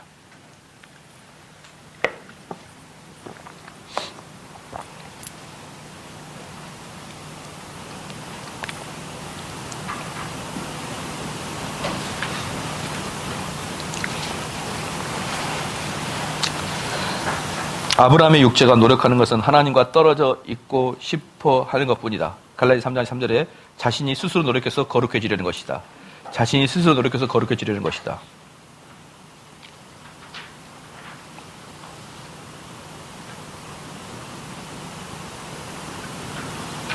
그래서 인간의 육체적 요소는 하나님을 대적하고 선량함과는 반대되며 의로움을 행할 수가 없는 것이다. 그러니까 육체적인 사람들은 의로움을 행할 수 있다 없다? 없기 때문에 많은 사람들이 의로움을 추구하는 데모를 내 입장에서는 가당치는 않아 보이는 것이죠. 그냥 쇼한다. 참 쇼한다라고 밖에 안 보여요. 무슨 의의가 어디 있습니까, 그들에게? 정의가 어디 있어요? 저스티스가 불신자들이 어디 있습니까? 단지 자기들의 노선과 안 맞을 뿐이지. 정의로움이 어디 있습니까? 우리 그리스도인들에게만이 유일하게 정의로움이 있는 것이죠. 로마서 6장 19절에는 뭡니까? 연약하고. 그들은 연약해요. 뭐가 연약합니까? 죄를 짓지 않는 그 능력이 연약합니다. 그냥 짓고 말아요, 얘들은. 로마서 7장 18절, 선한 것이 없죠. 선한 것이 없는 게 뭡니까? 왜 이들에게 선한 것이 없을까요? 시작. 하나님께 영광 돌릴 수 있는 방법이 없기 때문에. 아까 뭐라고 했습니까? 우리의 싸움은 영광을 누구에게 돌리자의 싸움인데 얘네들은 도대체 하나님께 영광을 돌릴 수 있는 방법이 전혀 없어요. 육체는 신학적으로는 하나님과 멀어지려고 하고 자기가 이룰 수 없는 것을 이루러 갑니다. 그래서 로마서 7장 5절의 말씀에 이걸 거듭나지 않는 육체라고 합니다. 거듭나지 않는 육체. 그러니까 보통 보면 스님들 이렇게 방에 앉아가지고 벽에 이렇게 앉아가지고 밤새 3년 내내 뭐 아니면 뭐 동항 뭐라 그러죠? 어디 들어가가지고 동면 말고 동항거 해가지고 이렇게 벽 보고 이렇게 참선하잖아요. 그들이 무슨 생각한다 그랬죠? 내가 왜 이러고 있지? 이렇게 생각한다고요. 내가 왜 이러고 뭔가 새로운 게 없어요, 여러분. 그들이 뭐가 깨끗해지겠습니까? 스스로 거룩해지려고 하는 거죠. 이거 뭐 하는 거지, 내가 지금? 예. 요번에 오늘 인터넷 뉴스 보니까 스님 광고한다며요. 스님 지원하라고. 1991년부터 스님을 이제 공식적으로 공개 모집을 했나 봐요. 스님 모집. 옛날에는 뭐 절에서 그냥 했는데. 그때 1000명이 지원해가지고 조계종에서 한 반은 탈락되고 500명이 스님이 됐대. 근데 작년에는 100명 정도가 지원했대, 100명. 탈락시킬 것도 없어요, 이제. 지원하면 스님 돼요, 그냥. 이제 앞으로 시대가 오면은, 100명 미만으로 뚝 떨어질 것이다. 좀 있으면은. 그럼 어때요? 조계종 자체가, 불가능하죠, 조계종 자체. 이미 무너지고 있어요, 거기는. 이미. 그러니까 왜? 그들은 뭡니까? 스스로 육체를 어때요? 지역해서 거룩해지려고 하는 것이다. 그래서 육체는 죽기까지 해결되지 않는다. 죽을 때 비로소 육체를 벗어날 수 있습니다. 이 땅에서의 육체는 죄를 가져다 줄 뿐입니다. 자, 죄의 삭스 뭐죠? 사망이죠. 근데 육체가 죄를 가져다 준다면서요. 그러니까 육체가 있으니까 계속 사망이 쌓이는 거잖아요. 맞죠? 육체가 있으면 사망이 쌓이는 거예요. 죄가 쌓이는 거니까. 그럼 이게 쌓이지 않으려면 육체가 없어야겠죠. 그래서 육체가 없는 것을 우리는 영원한 안식이라고 표현하는 거예요. 영원한 안식. 죽는 자들에게 안식에 들어갔다고 하는 이유가 이것 때문에 그러는 거예요. 이것 때문에. 죄를 짓지 않는, 더 이상 죄를 짓지 않는. 그럼 죽기 전까지 이 사람 뭐 하고 있는 거예요? 죄 짓고 있는 거예요. 죽기 전까지는. 성경적으로. 그래서 안식이라는 것이지, 이 땅에서 병든 거 이제 병 아프지 마라. 그런 안식은 아닌 것이다. 로마서 7장 14절, 그리스도인들일지라도 사단은 육체를 통해 유혹의 요소를 충분히 착륙시킬 수가 있습니다. 여러분에게도. 왜? 누구에게 됐으니까? 다윗에게도 그렇게 했고, 아브라함에게도 그렇게 했고, 그 육체를 순간적으로 사단이 지배할 수가 있잖아요. 그래서 그리스도인은 항상 긴장 속에서 살아야 한다. 로마서 7장 15절에 씁시다. 그리스도인이라면 죄를 짓지 않도록 발버둥을 치는 것이 있어야 된다. 발버둥 치는 게 있어야 된다. 왜 그럴까요? 죄는 너무 재밌거든요. 죄는 너무 알겠지? 너 이름이 뭐지? 김상훈, 상훈. 나는 대훈인데 뭐 비슷하네. 상훈이 너가 하고 싶은 건 다 죄다. 알겠지? 그럼 너는 안 하면 돼. 그럼 숨 쉬는 게 죄야. 알겠지? 안식에는 영원한 안식에 들어갈 때 마지막에 푹 쉬고 말 거야. 그러니까 너가 하고 싶은 걸 막 졸라가지고 해야 되는 건 다 죄 짓고자 하는 거야. 알겠죠? 너 아빠, 엄마한테 막 졸라서 마음 놓고 기도하게 해달라 했어, 안 했어요? 마음 놓고 성경 좀 읽게 해주십시오. 이런 거 안 했죠? 거의 대부분 마음 놓고 해달라는 거 게임하게 해달라. 뭐 이런 것들이 다 죄예요. 죄. 알겠죠? 그러니까 인간들은 뭐예요? 태어나서 지금까지 숨 쉬는 것 자체가 죄만 지고 사는 거예요. 죄만 지고 사는 거예요. 근데 그 죄를 얼마나 재밌어요. 왜 너 저기 하루에 2시간씩 벽 보고 앉아서 기도해봤니? 안 해봤죠? 근데 게임은 2시간 할 수 있을까 못할까? 할 수 있죠. 왜? 재밌으니까. 죄는 다 재밌어요. 모든 죄는 재밌어요. 그렇기 때문에 여러분이 그 죄가 뭔가를 분명히 알아야 됩니다. 죄가. 그래서 죄를 짓지 않도록 발버둥을 치는 거예요. 발버둥을. 그 다음에 로마서 7장 18절 19절에 씁시다. 나에게 선을 행할 욕구가 있다. 그러나 그것을 행할 능력은 없다. 나에게 선을 행할 욕구는 있다. 그러나 그걸 행할 능력이 없다.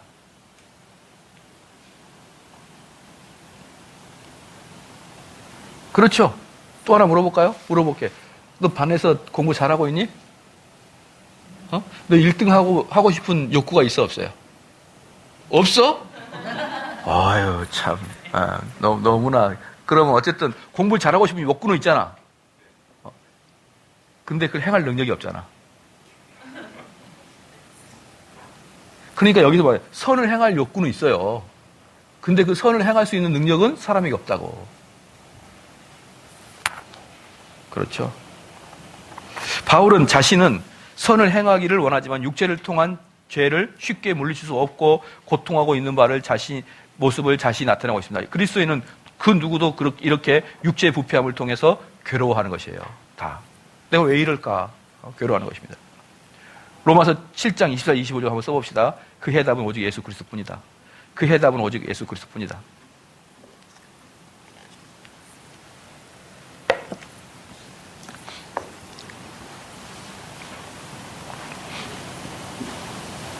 야, 여러분, 갈라디아서를 여러분 아주 유명한 갈라디아서예요. 지금까지 교회사에서 유명한 사람들 거의 대부분 갈라디아서를 엄청나게 사랑했어요. 당연히 루트도 그랬죠. 그 다음에 어거스틴이 제일 좋아하는 성경이 시편, 요한복음, 갈라디아서예요. 어거스틴이. 칼빈도 당연히 갈라디아서에 주석을 썼고. 그 믿음의 선배들은 이 갈라디아서를 거의 통과하지 않은 사람이 없을 정도예요. 여러분들이 배울 때 잘 배우고, 지금 제가 하온 갈라디아서는 거의 대부분 루터와 칼빈의 주석을 참조해서 만든 거거든요. 그렇기 때문에, 우리 너무 좋죠. 너무 좋은 거죠, 이게. 지금 주석 같은 건 잘 안 봐요, 저는 이게. 자, 봅시다, 좀. 그 다음에 육체로는 죄를 섬기는데 이 육체를 제어하기 위해서는 성령을 쫓아 행해야 한다. 그리하면 육체의 욕심을 이루지 아니하게 됩니다. 로마서 3장 13절 씁시다. 단정히 행하라. 단정히 행하라.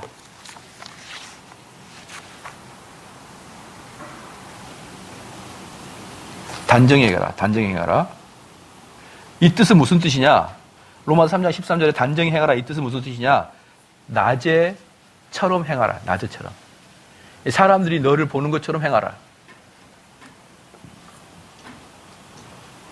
아침에 출근할 때는 말짱한 신사인데 퇴근할 때는 야수로 변한다. 이게 이상하잖아요.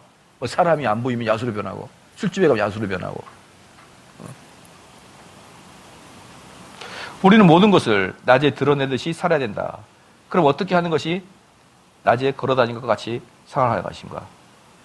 로마서 3장 씁시다. 3장 14절에 그리스도로 옷 입으면 육적인 정욕을 채우지 않는다. 그리스도로 옷 입으면 육적인 정욕이 채워지지 않는다. 그럼 낮에와 같이 단정히 행하는 것보다 그리스도로 옷 입는다. 성령의 내주하십니다. 그래야 육적의 정욕이 채워지지 않는다. 여러분들이 뭡니까? 잠이 안 올 때, 자야 되는데, 그럼 더 안 오죠. 그래서 숫자를 거꾸로부터 세잖아요. 근데 숫자를 거꾸로 셀 때 99, 98, 97, 그럼 정신이 더 말짱해져요. 그것처럼 여러분들이 죄를 지면 안 돼, 그럼 더 죄를 지게 되는 거예요. 너희들 고등학교, 중학생이잖아. 얘들, 나 공부할 때, 나 순위를 좋아하면 안 되는데, 나 공부해야 되는데, 그럼 순위가 더 생각이 나는 거예요. 그러니까 죄를 짓지 않겠다고 더 생각할수록 죄를 짓게 되는 거예요. 여러분들이 기도할 때 왜 평안함이 잊지 못하냐면 기도 제목을 자꾸 묵상하니까 평안함이 잊지 못하는 거예요. 그래서 오히려 그것을 생각하지 않아야 되겠죠. 그럼 뭘 해야 됩니까? 성령을 쫓아 행해버리면 되는 거예요. 성령을 쫓아 행해야 여러분이 죄를 짓지 않는 것이지 죄를 짓지 안 짓겠다고 계속 그 죄를 묵상하면 결국 죄를 묵상하게 되는 거잖아요. 여러분 이제 만약에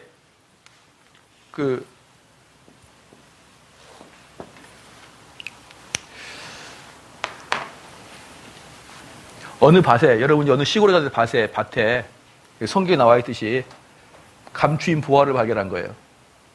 감추인 보화를 발견했는데 우연히 지나가다 발에 턱 걸려서 보니까 무슨 쇠뭉치에 있어서 딱 까보니까 거기에 금은 보화가 막 가득 차 있는 거예요. 임진왜란때 일본군들이 놓고 간 거야. 응? 시세로 한 막 100억쯤 되는 거예요. 그럼 그것을 낮이야. 그거 어때요? 또 싹 덮어놓죠. 덮어놓고 지금 여기서 지금 여러분 공부를 하고 있을 때 어떤 느낌이 듭니까?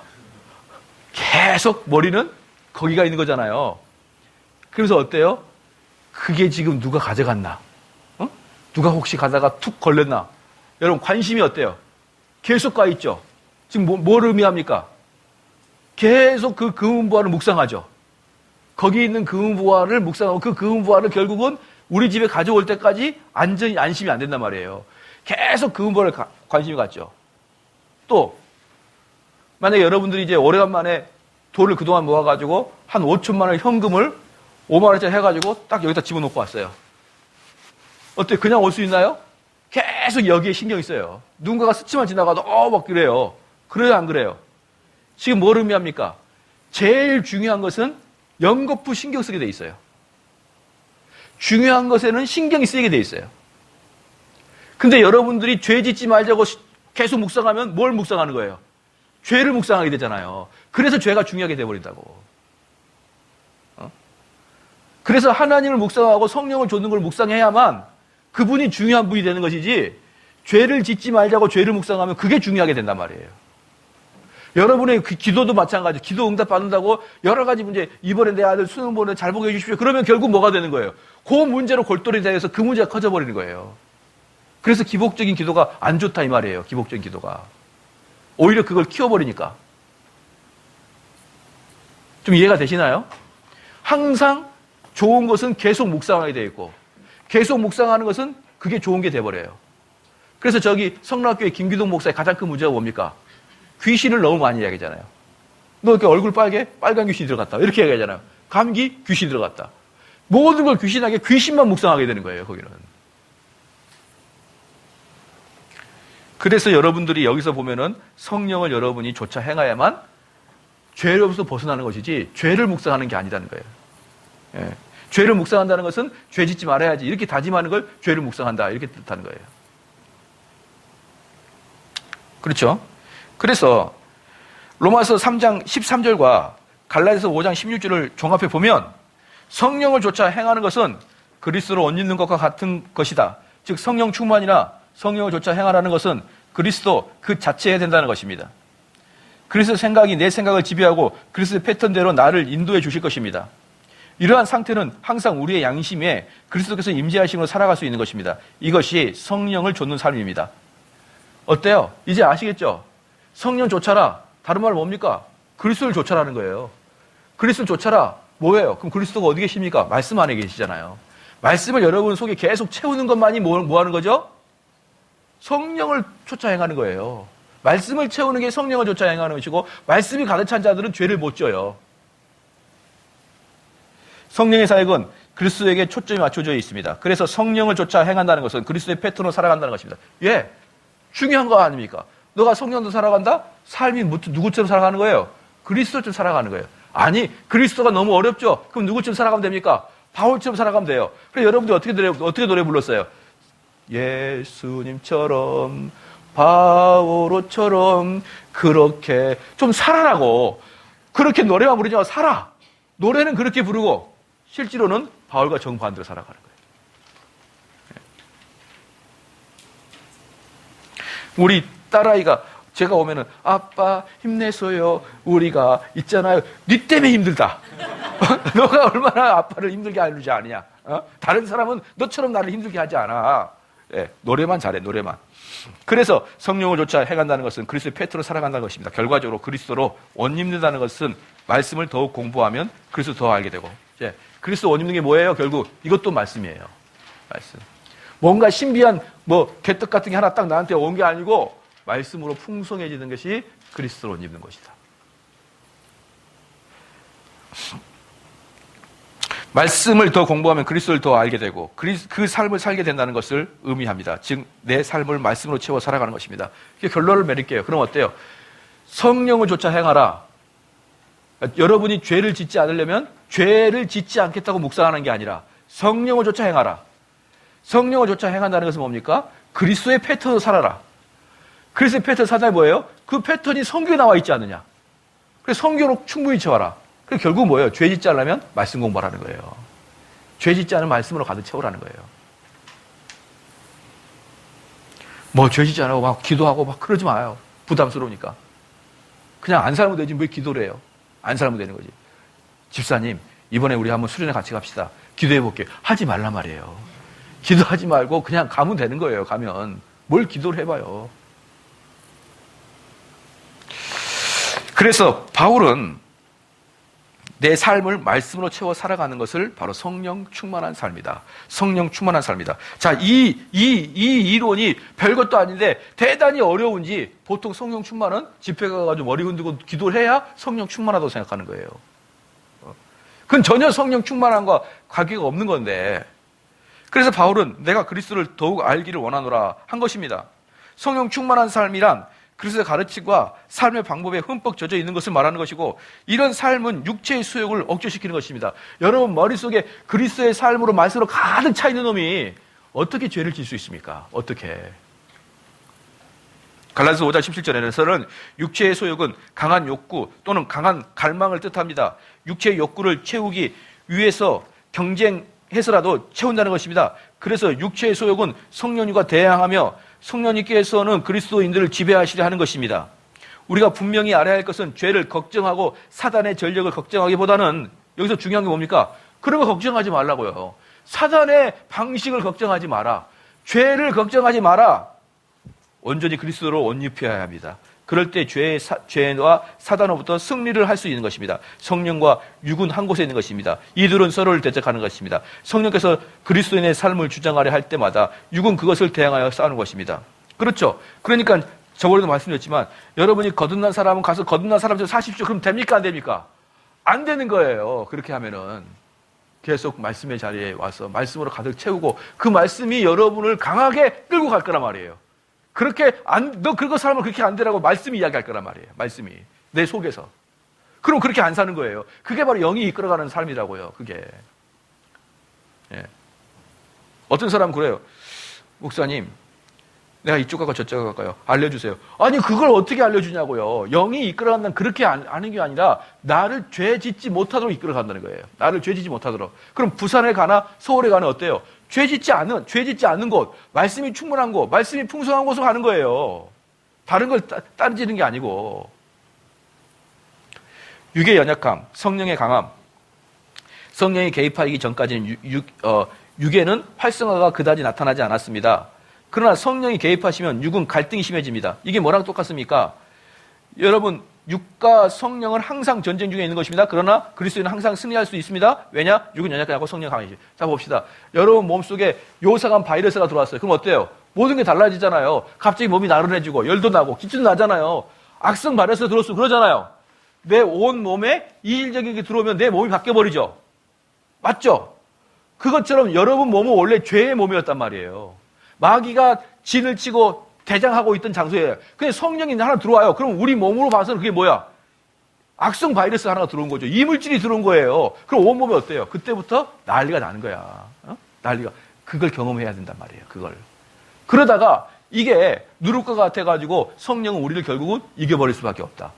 하나님, 내가 저번에 이런 얘기 했어요. 목사님, 나는 내 마음에 성령님이 계시는데 내가 매번마다 성령을 이겨버려요. 어떻게 살아야 되는지 아는데 나는 매번마다 그렇게 살지 못하고 성령을 막아버려요. 제가 그랬죠. 그건 성령이 없는 거야. 성령이 있으면 결국 너를 이겨, 성령이. 이기는데 너를 막 억눌러서 이기는 게 아니라 너를 설득하고 너를 기쁘게 해서. 이게 자발적인 마음으로 그걸 따르기 위해서 성령이 너를 설득하고 너를 이기게 될 것이다. 지금 몇 년째인데 여전히 성령을 억누르고 있어요. 나는 하나님이 아니란 말이에요. 하나님을 내가 어떻게 억누릅니까? 불가항력적인 하나님을. 그 하나님 내게 들어오시면은 시간이 지나면서 어떻게 되는 거예요? 나를 설득한다. 성령께서. 나를 억압해서 무당들이 어때요? 신내림 받지 않으면 막 모든 게 가문이 파산되고 그렇게 하는 게 아니라 나를 설득하고 내가 그게 옳다고 기쁘고 자원하는 마음으로 성령을 쫓아가도록 성령이 나를 그렇게 역사하신다. 아셨죠? 자, 그래서 왜? 육은 연약하지만 성령은 강하시다. 로마서 8장을 봐볼까요? 로마서 8장 26절.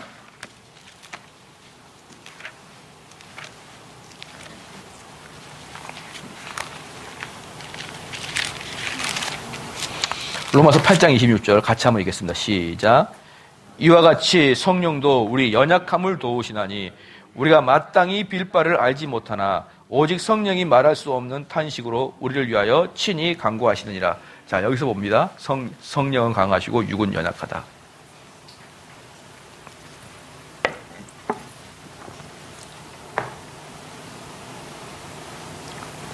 그러니까 성령께서 주장하시는 삶은 그리스도인들은 결코 정적주의가 될 수 없다. 성령께서 사람의 육으로 들어오시면 육과 전쟁이 발생하게 된다. 이 전쟁에 벌어질 때 자신이 포함한 것을 곧 깨닫게 될 것이다. 이때 우리는 누구 편에 서야 할 것인가를 결정할 때가 오게 될 것입니다. 그러니까 정적주의는 뭐예요? 성령이 내 안에 들어오셔서 성령께서 나를 이끌어 가실 대로 가십시오. 내 마음에 감동을 주셔서 나를 그렇게 끌고 가십시오. 이런 것은 있을 수가 없다. 내 마음에 엄청난 번뇌와 고통과 고민, 나한테 없었던 이질적인 그 요소가 들어와서 엄청난 고민이 있게 된다. 논쟁이 있게 된다. 로마서 6장 12절 봅시다. 로마서 6장 12절 같이 한번 읽겠습니다. 시작. 그러므로 너희는 죄로 너희 죽을 몸에 왕노릇하지 못하게 하여 몸의 사욕을 순종치 말고. 그렇죠. 분명히 우리가 이해해야 하고 할 수 있는 것이기에 우리에게 명령을 주신 것입니다. 어땠어요? 명령어죠. 그러므로 너희 죄로 너희 몸에 왕노릇 못하게 하여 몸의 사욕으로 순종치 말고. 명령어죠. 즉 성령이 들어오면 그걸 제어할 수 있는 능력이 있다. 성령이 들어오면 여러분들이 죄를 짓지 않을 수 있는 능력이 있다. 죄에 굴복하지 않을 수가 있다. 그렇죠? 자, 그래서 한번 봐볼까요? 우리 저를 한번 쳐다보십시오. 집사님. 분노가 치밀어 올랐어요. 제가 언제도 말씀드렸지만 분노를 억제할 수 있습니까? 없습니까? 억제할 수 없어요. 더 이상 나는 참을 수 없다. 더 이상 나는 참을 수 없다. 가? 그리스도인에게는 없다. 왜? 성령은 우리를 제어할 수 있으니까. 성령은 제어할 수 있어요. 여기 보잖아요. 로마서 6장 12절에 그러므로 너희는 죄로 너희 죄를 몸에 왕노릇하지 못하게 하고 사욕을 순종치 말라라고 했거든요. 그러니까 그리스도인 내 안에 성령이 있는 사람들은 그런 죄에 대해서 나는 더 이상 참을 수 없어라고 말할 수 있는 자격이 없는 거예요. 왜? 하나님은 그것을 제어할 수 있는 힘을 우리에게 주셨거든. 그 정도는 참아요. 얼마든지. 이건 내 한계를 넘어섰어. 여러분은 한계로 싸우는 게 아니라 여러분 안에는 성령의 능력으로 싸워야 되는 것이죠. 그렇죠? 육을 이기는 방법입니다. 중요한 거예요. 우리는 먼저 육이 원하는 대로 따라 하지 말고 성령께 항복해서 우리를 주관하시게 해야 합니다. 육신은 우리에게 그 무엇으로도 영의 유익을 준 것이 없습니다. 우리는 십자가로 인해서 육에서부터 자유를 얻는 자입니다. 분명 육으로 살면 죽을 것이며 성령을 통해 육의 소욕을 죽이면 살 것입니다. 이 육을 죽이는 가장 좋은 방법은 굶겨 죽이는 것입니다. 예, 굶겨 죽여야 돼. 굶겨. 근데 여러분들은 성령을 굶겨 죽여. 말씀을 안 봐가지고. 이게 어떤 일인지 모르겠어요. 성령님이 힘들어 하셔요. 너무 오랫동안 말씀이 안 들어와 있거든요. 굶겨 죽이는 게 가장 좋은 방법이다. 육을 굶기면 반응이 줄어들 것이며 힘이 없어질 것입니다. 육을 절제시키는 방법은 육이 좋아하는 것들을 하지 않거나 좋아하는 장소, 좋아하는 사람들과 철저히 단절시키는 것입니다. 자, 여기 봐봐요. 육이 싫어하는 장소에 어디지? 교회를 오면 되는 거야. 알겠지? 교회로 오면 돼. 육이 싫어하는 장소. 여러분 오니까 어때요? 춥죠? 특별한 이유는 없어요. 추워요. 근데 육이 싫어하는데 교회 오기 싫어요. 왜? 여기 와서 어떻게 죄를 집니까? 그러니까 여기 앉아있는 거. 그래서 모이기를 피하는 건 좋은 게 아니에요. 와서 앉아있고 시간만 되면 앉아있고 참석할 수 있으면 앉아있고 이러면 자연스럽게 뭐가 된다? 하나님께서 제도적으로 여러분의 죄를 막아주잖아요. 제도적으로. 그렇죠? 우리는 이 육을 죽이는 가장 좋은 방법은 굶겨 죽이는 것이 육을 굶기면 반응이 줄어들 것이며 힘이 없어질 것입니다. 육을 절제시키는 방법은 육이 좋아하는 것을 하지 않거나 좋아하는 장소, 좋아하는 사람들과 철저히 다시. 여러분 친구들 중에 여기 주먹 그 친구 만나면 괜히 술 한잔 하고 싶다. 그런 사람 있죠? 그런 사람 만나지 말아야 돼요. 그 친구 만나면 계속 쑥덕거리게 된다. 만나지 마세요. 그런 사람들은 안 만나는 게 여러분이 첫 번째 해야 될 일이에요. 그리고 나서 여러분이 절대로 흔들리지 않는 정도의 믿음을 가지면 그때 만나서 전도하십시오. 그때. 지금 만나면 어떻게 돼요? 휩쓸려 버려요. 휩쓸려요. 그 사람들과 만나지 않는. 그 사람과 철저히 단절시키는 거예요. 그리고 그때도 나중에도 만나는 게 전도 때문에 만나는 거지. 그가 좋고 그와 말이 잘 통해서 만나는 게 아니에요. 전도를 위해서 만나는 것이지. 그러면 육을 절제시키는 방법은 육이 좋아하는 것을 하지 않는다는데 만약에 여러분 분노가 납니다. 자, 주모 분노 나요. 그럼 분노를 안 해버리면 되는 거예요. 분노를 안 품어버리면 되는 거예요. 그럼 육이 좋아하는 것을 딱 멈춰버리잖아요. 자꾸 해요. 계속 어때요? 손에 아래 왔다 갔다 해요. 그럼 어떻게 돼요? 이게 근육이 많아지잖아요. 근육이 튼튼해지잖아. 그런 것처럼 여러분이 자꾸 분노를 자꾸 내잖아요. 분노의 강도가 세져요. 더 튼튼해지잖아요. 그러니까 육이 좋아하는 걸 계속 연습하고 계속 하게 되면 엄청나게 튼튼해져요. 그럼 어떻게 돼요? 계속 운동을 안 해버려야지. 계속 분노를 안 품어버려야지. 누가 나를 계속 분노하게 계속 안 품어버려야지. 그럼 나중에 어떻게 해? 야, 이 인간은 분노 안 품는구나. 거기에서 여러분 시험에서 끝나버리는 겁니다. 이겨버리는 거예요. 분노를 안 품어버리면. 근데 뭡니까? 요즘에 세속 심리학은 너가 분할 때는 입으로 표현하라 이렇게 얘기해버려요. 자, 표현하면 할수록 어떻게 되는 거예요? 그건 더 쌓여가게 되거든요. 예전에 그런 말 들어봤어, 안 들어봤어? 화가 나면은 이야기 하라, 안 하라? 하라는 말 들어봤지? 하지 마라, 교회에서. 알겠지? 목사님 불만인데 하지 마라. 너는 목사한테 할 얘기는 칭찬 외에는 하지 마라 그랬지? 예, 거의 있는데 뭐 이러면서 뭐 쓸데없는 얘기 하지 말고. 그래서 자꾸 자기의 의견을 토소내내는데 그게 알고 보면 분노고 그게 막 짜증이고 그게 무슨 이렇게 되면 결국은 여러분 어떻게 되는 거예요? 그것에 종이 되기 시작하는 거예요. 종이 되기 시작한다. 그랬죠? 바울이 말하는 것은 수동적으로 되어지는 것이 아니라 분명히 자신이 개입돼야 한다는 것은, 여기 밑줄 그어보시죠. 분명히 자기 자신이 개입돼야 된다. 분명히 자기 자신이 개입된다. 여러분이 느낄 때는 스스로 결단하는 것처럼 나 안 할 거야. 나는 내가 지금 화가 나지만 내 분을 품어서 분의 종이 되면 안 되겠다. 악의 종이 되면 안 되지. 안 할 거야. 이렇게 여러분의 개입이 분명히 있다는 거예요. 이게 바로 반정적주의야. 반정적주의. 아까 그랬죠. 이 정적주의는 성경은 잘 몰라서 정적주의인 거예요. 그렇지만 성경에서는 엄청나게 뭐가 명령법이 많이 나와요. 네가 해라. 너가 해라. 너가 마음을 잡아라. 그러므로 그래서 에베소서 4장 24절 볼게요. 에베소서 4장 24절.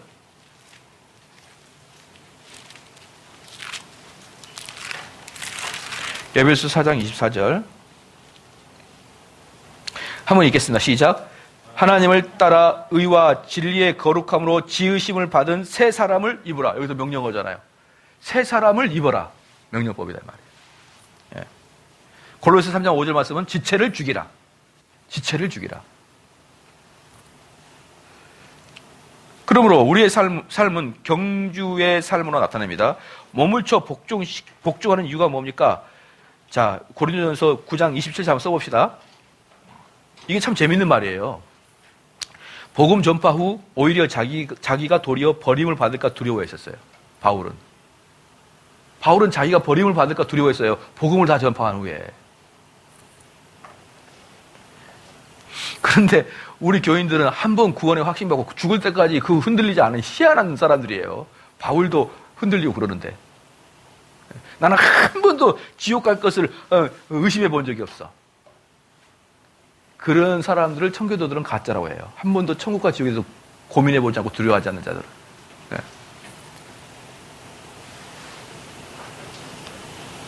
그러므로 우리의 삶은 경주의 삶으로 나타납니다. 자, 그 다음에 은혜는 수동적이지만 은혜에 대하여 반응은 능동적입니다. 은혜는 수동적이지만 그 반응은 여러분 능동적으로 나타납니다. 그러나 그 능동 또한 하나님의 은혜로 된 것이다 라는 것이죠. 바울이 말하는 그리스도인이라는 것이 뭡니까? 그럼 그리스도인들은 하나님께서 주신 은혜에 열심히 반응되어지는 자이고, 성경에서는 그리스도인들을 어떻게 묘사하고 있습니까? 디모데후서 2장 3절 4절 씁시다. 군사.